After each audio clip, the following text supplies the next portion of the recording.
Cuando llegamos a este tema del alcance de la expiación, en primer lugar, permítanme decir que hay mucha confusión sobre lo que se entiende por el concepto de expiación limitada. A veces este acróstico se interpone en nuestro entendimiento porque las palabras se apiñan a fin de que encaje en las 5 letras que las representan. E históricamente a la teología reformada no le gusta realmente el término expiación limitada. Se prefieren palabras como expiación definitiva. Hoy, en Renovando tu Mente, el alcance de la expiación. Bienvenido una vez más a Renovando tu Mente. Hoy llegamos a la mitad de nuestra serie de enseñanza Fundamentos, un panorama general de la teología sistemática. En esta interesante serie de 60 lecciones, el Dr. Sproul nos muestra que las verdades de la Escritura se relacionan entre sí en perfecta armonía. El tema más controvertido en cualquier discusión sobre la obra de Cristo como nuestro Salvador es el alcance de la expiación de Cristo. Pasemos una vez más al salón de clases a escuchar al Dr. R.C. Sproul mientras discute el tema de la expiación limitada, también conocida como expiación definitiva, al abordar la pregunta ¿por quién murió Cristo? En nuestra última sección de hoy sobre la expiación de Cristo vamos a discutir brevemente uno de los temas más controversiales que rodean toda la discusión de la expiación de Jesús. Y esa es la pregunta, ¿por quién es que murió Cristo? Hace poco estuve hablando en Boston y una persona se me acercó y se presentó como un calvinista de 4 letras. Le di una mirada desconcertada porque nunca había oído esa expresión antes. Le dije, ¿qué quieres decir con un calvinista de 4 letras? Él dijo, sin la L. Tan pronto como dijo eso, yo sabía lo que quería decir. Obviamente hacía una referencia al acróstico histórico que busca resumir los puntos disputados de la teología reformada después de que estallara una controversia en Holanda entre algunos calvinistas holandeses y algunos de su grupo que estaban protestando por ciertas doctrinas en que los distintivos de la teología reformada se resumían con el acróstico TULIP. Y por supuesto la L en TULIP representa el concepto de la llamada expiación limitada. Entonces mi amigo en Boston estaba diciendo que creía en todo lo demás sobre la fe reformada, pero no iba a aceptar esta doctrina de expiación limitada. Por eso se llamaba a sí mismo un calvinista de 4 letras sin la L. También continuó diciendo que se hacía llamar calvinista de 4 puntos. Ustedes seguro escuchan todo el tiempo a personas que se llaman a sí mismas los de los 4 puntos, y lo que quieren decir con eso es que afirman la T, la U, la I y la P. Pero de nuevo, cuando escuchas a alguien decir que son calvinistas de 4 puntos, lo que suelen querer decir con eso es que se oponen a esta posición de la que vamos a dar un vistazo hoy. A veces se oye también decir a la gente que son calminianos. ¿Han oído eso? Donde tienen un poco de calvinismo y un poco de arminianismo y toman de ambas posturas, y algunos me dicen, soy un calviniano, y les respondo, bueno, ¿sabes a lo que llamamos calvinianos? Me dicen, no, ¿qué es eso? Y yo les digo, arminianos. También los llamamos calvinistas de 4 puntos, calvinistas sin ningún punto en el análisis final, pero eso es, podríamos decir, una broma amistosa que ocurre entre las distintas posiciones teológicas. Cuando llegamos a este tema del alcance de la expiación, en primer lugar, permítanme decir que hay mucha confusión sobre lo que se entiende por el concepto de expiación limitada. A veces este acróstico se interpone en nuestro entendimiento porque las palabras se apiñan a fin de que encaje en las 5 letras que las representan. E históricamente a la teología reformada no le gusta realmente el término expiación limitada. Se prefieren palabras como expiación definitiva, diferenciándola de la expiación indefinida. Y permítanme explicar lo que estamos analizando. La pregunta no es sobre el valor de la expiación de Cristo. Ciertamente, la teología reformada está de acuerdo en que el valor del sacrificio que Cristo ofreció al Padre fue perfecto, que Él no podía haber hecho más de lo que Él en realidad hizo para llevar a cabo la redención de la humanidad. Y no es como si Él solo dio el 50% de lo necesario para satisfacer la justicia de Dios y luego nos deja para que entreguemos el resto o algo por el estilo. No, el sacrificio que Cristo hizo fue una vez y para siempre. Ahora, muchas veces escucho a los alumnos, incluso alumnos reformados, caracterizar la doctrina de la expiación definitiva en esos términos. Usan esta frase en particular que tal vez hayan escuchado antes, que la expiación en Cristo es suficiente para todos, eficiente para algunos. Tal vez han oído eso, que es suficiente para todos, eficiente para algunos, lo que significa que la expiación está limitada en su eficiencia solo a un cierto grupo de personas, pero es al mismo tiempo suficiente para cubrir todos los pecados de todo el mundo. Entonces pueden estar seguros de que si alguna persona pone su confianza en Cristo, ciertamente recibirá todos los beneficios y la plena eficacia de la expiación porque es suficiente para todos. Ahora, de nuevo, incluso en el plano del presbiterio, donde tenemos evaluaciones para los hombres que se están preparando para el ministerio y para sus procesos de ordenación, se les hace una pregunta en la Iglesia Reformada sobre el significado de la expiación limitada. Yo veo a los candidatos levantarse y decir, la expiación limitada significa que la expiación es suficiente para todos y eficiente para algunos. No, eso no es de lo que estamos hablando aquí. Porque este es básicamente un punto en el que están en pleno acuerdo con la gente reformada y la no reformada. Todo lo que esto dice es que la expiación no se aplica eficientemente a todas las personas. Así que todo lo que esto hace es definir la diferencia entre el particularismo y el universalismo. Y el universalismo es la teoría de que Jesús no solo murió suficientemente por todos los pecados de todas las personas, sino que el efecto de la expiación fue en sí el de redimir a todos para que todos en el universo se salven. El universalismo enseña que todas las personas son salvas y se salvan debido a la aplicación o eficacia universal de la expiación de Cristo. De nuevo, el universalismo es, al menos en los círculos evangélicos, un punto de vista extremadamente minucioso. Diría que si una persona es universalista, eso por sí mismo la descalificaría de siquiera ser evangélica, pero se podría encontrar tendencias remotas dentro de la teología evangélica hacia el universalismo. Ahora, hay mucho de eso en varios círculos de teología liberal, por supuesto, pero para aquellos que creen que hay un infierno y que hay gente allí, si hay una persona en el infierno, entonces no podemos ser universalistas, porque el universalismo enseña que Dios salva a todos.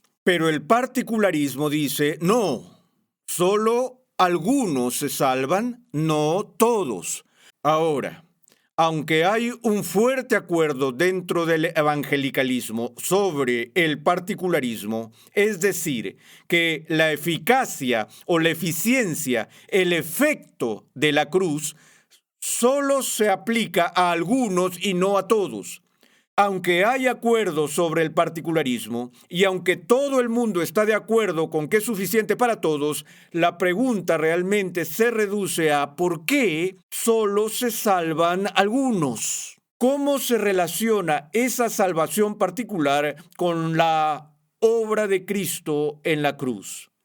Ahora, hay diferentes maneras de abordar esto. Algunas personas miran la cruz de esta manera. Dicen que Jesús viene y asegura la salvación potencial para todos. Que el designio de Dios, la intención de Dios, el propósito de Dios al enviar a Cristo al mundo era hacer posible que todo ser humano sea salvo. Pero, en cierto sentido, tenemos un universalismo hipotético, el cual es posible en teoría, no probablemente, sino en teoría, que todos los seres humanos serían salvos, porque todos los seres humanos tienen la oportunidad de ser salvos porque Cristo fue enviado a salvar a todos. ¿Está claro?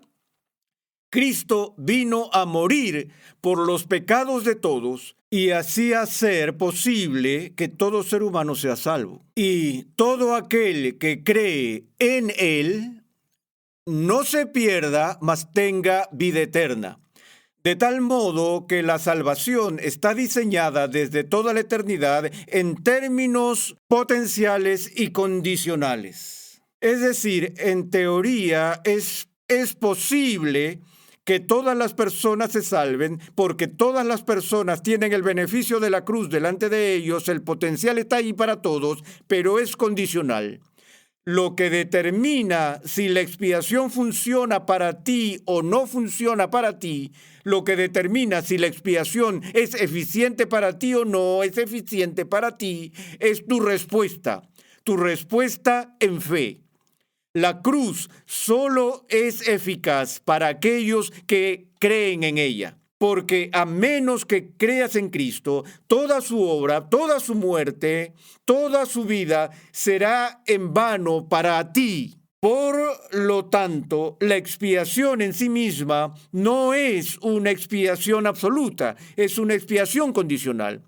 Jesús está diciendo, Padre, aquí está mi sacrificio, aplícalo a los que cumplen las condiciones. Porque en sí misma, la expiación real que Cristo hace no satisface la justicia de Dios por los pecados de todos. Ahora, ¿por qué no? Si la expiación ciertamente en sí misma cumplió con todos los requisitos de la justicia de Dios, entonces, si Dios enviara a alguien al infierno, estaría en cierto sentido juzgándolo dos veces, porque si su justicia ya ha sido satisfecha y su justicia ya se ha cumplido y que los pecados de las personas ya están pagados, ¿cómo puede Dios castigar a una persona cuyos pecados ya han sido pagados? ¿Ven el problema ahí? Ahí es donde está la tensión. Si Cristo satisfizo las demandas de la ley de Dios por mí, y si Él pagó por todos mis pecados, y yo no creo en Él, ¿cómo puede Dios castigarme? Bueno, tú dirías, porque yo no cumplí con la condición. Sí, y mi falta de cumplimiento con la condición es un pecado, ¿cierto? Y si es un pecado de mi parte no haber cumplido esa condición, entonces ese pecado no debe haber sido cubierto en la cruz. Por eso entonces decimos que la obra de satisfacción de Cristo está incompleta. Ahora, si está cubierta en la cruz, entonces por supuesto voy a ser salvado, sea que crea o no crea. ¿Ven lo complicado que se vuelve esto? Bueno, creo que podemos encontrar auxilio de las dificultades si volvemos al tema tal como se discutió por primera vez y de lo que realmente se trata todo esto. No se trata de nuevo de la eficiencia de la cruz o de la suficiencia de la cruz. Todo el tema del alcance de la expiación tiene que ver con su diseño. Y para hablar del diseño de la expiación significa que primero tenemos que identificar al diseñador. ¿Quién diseña la expiación en primer lugar? Cuando vimos el pacto, también vimos el pacto de la eternidad, ¿cierto? También vimos el pacto de la redención y dijimos que desde toda la eternidad el Padre, el Hijo y el Espíritu Santo estaban en perfecto acuerdo sobre la creación y sobre la redención. Cuando la Biblia habla del plan de salvación, habla del plan de Dios. Dios es el planificador. Dios es el diseñador. Es Dios quien envía a Cristo al mundo. Ahora de nuevo, la pregunta es, ¿por qué hizo eso? Lo hizo otra vez, siendo un Dios que no conoce el fin desde el principio, Un Dios que, como los teólogos modernos están diciendo, es totalmente abierto. Alguien que no es omnisciente, no tiene idea de lo que la gente va a hacer, ya que su conocimiento siempre está limitado por decisiones contingentes de seres humanos. Dios dice, voy a enviar un Salvador y luego voy a andar nervioso en el cielo durante los próximos 7,000 millones de años, esperando que alguien aproveche esto. Pero no sé si realmente en alguien se va a hacer efectivo el sacrificio de mi Hijo unigénito. Y sé que en el Nuevo Testamento el Espíritu Santo ha indicado que la obra de Cristo sería efectiva, que Cristo vería la angustia de su propia alma y quedaría satisfecho. Sé que el Hijo en el aposento alto, en su oración, hizo mención de todos aquellos a quienes el Padre le había dado y que ninguno se perdió, excepto Judas, que era del diablo, que desde el principio. Y Jesús dijo, todo el que el Padre me da, vendrá a mí. Entonces, Cristo es muy consciente de que mientras se está preparando allí para hacer el sacrificio, para hacer esta obra de redención, que lo está haciendo por aquellos que Dios le ha dado.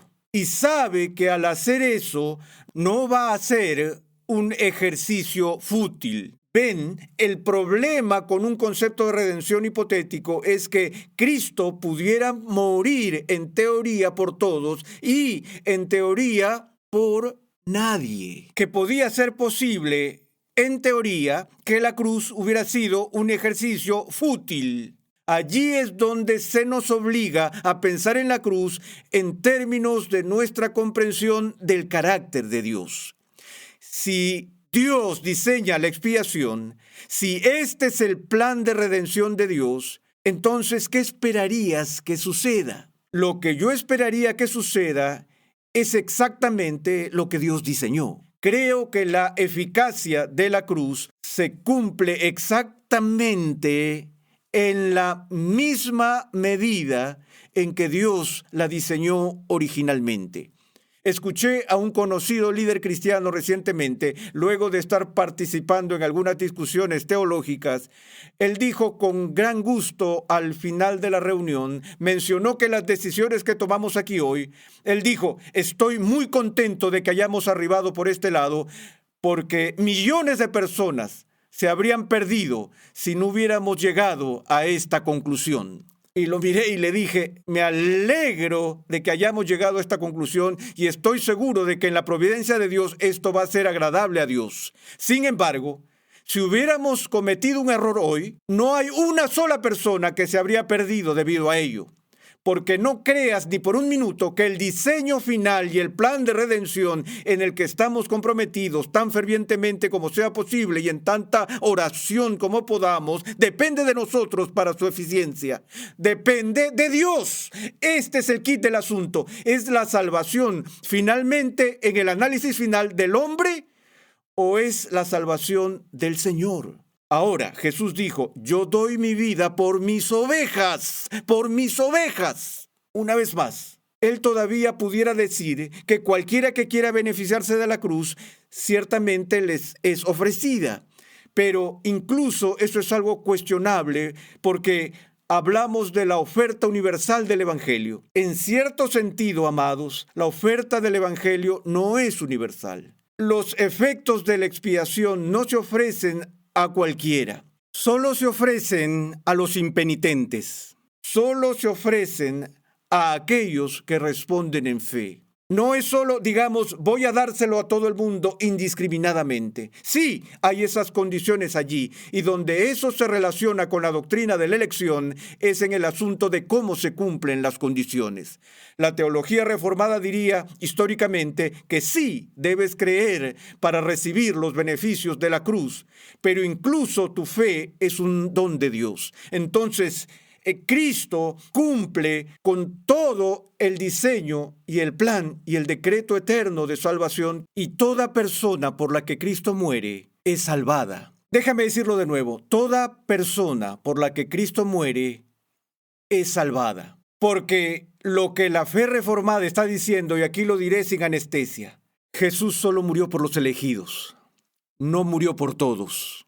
Y ahí es donde la gente se enoja mucho. Ellos dicen, ¿qué quieres decir? La Biblia dice que murió por el mundo. No solo murió por nosotros, sino por los pecados de todo el mundo. Sí, Él murió por los pecados de la gente de todas partes del mundo. Así es como la Escritura habla del mundo en el sentido cósmico y universal. Y que el punto es que no solo murió por los judíos, murió por los de Parto y de Cartago, y murió por gentiles de todo tipo, y murió por la gente de cada tribu, lengua y nación. Muere por todo el concilio de los elegidos. ¿Significa eso que no murió por los no electos? Sí, eso es lo que significa. Significa que no murió por Satanás. Está bien, no es un ser humano.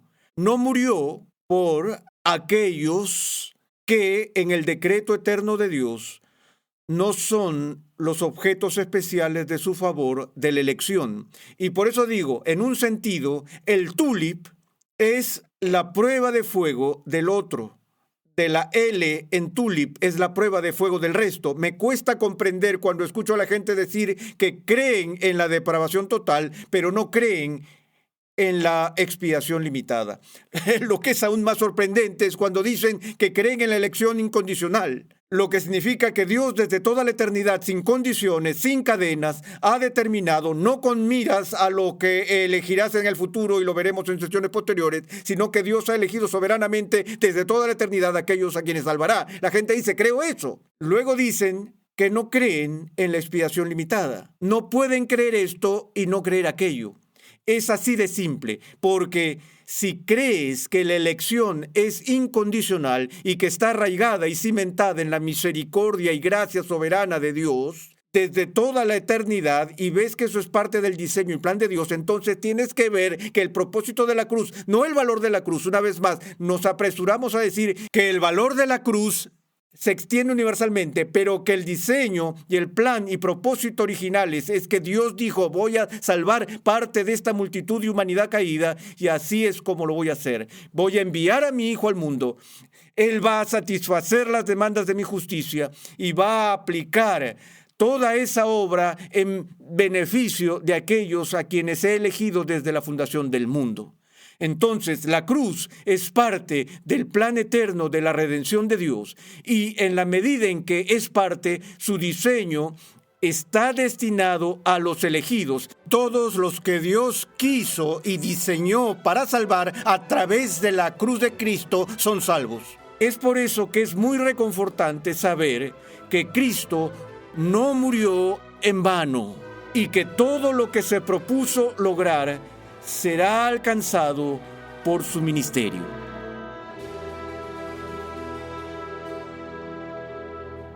Gracias una vez más por la sintonía en el día de hoy.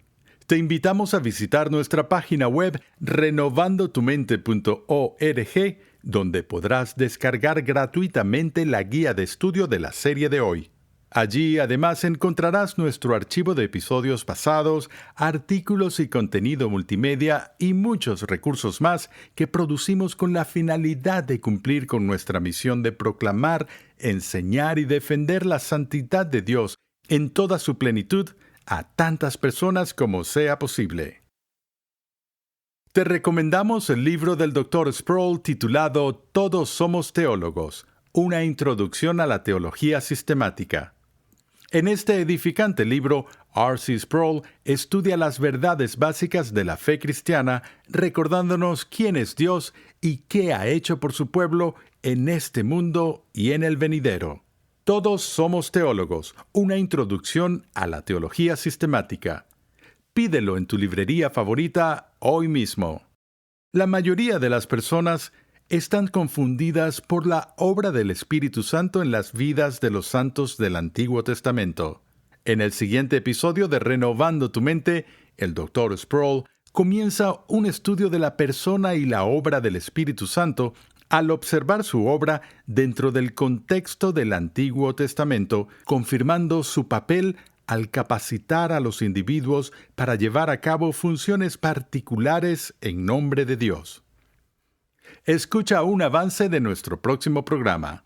Si hay un concepto erróneo que abunda en la percepción del mundo del cristianismo, es que tenemos esta postura de algún tipo de Espíritu Santo que es una fuerza impersonal o simplemente un poder activo de Dios, y que no debe ser entendido como una persona verdadera, quien es un miembro personal de la Trinidad Divina.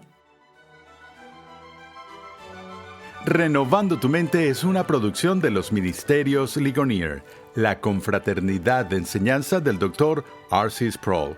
Nuestra misión, pasión y propósito es ayudar a las personas a crecer en su conocimiento de Dios y su santidad.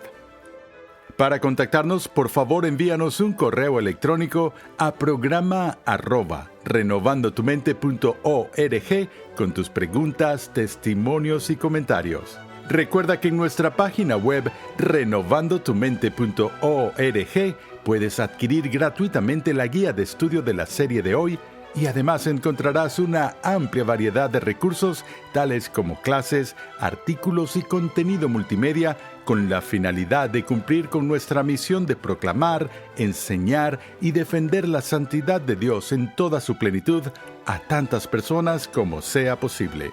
Sintonízanos nuevamente en esta misma emisora y en este mismo horario y únete a nuestra gran comunidad virtual en las redes sociales.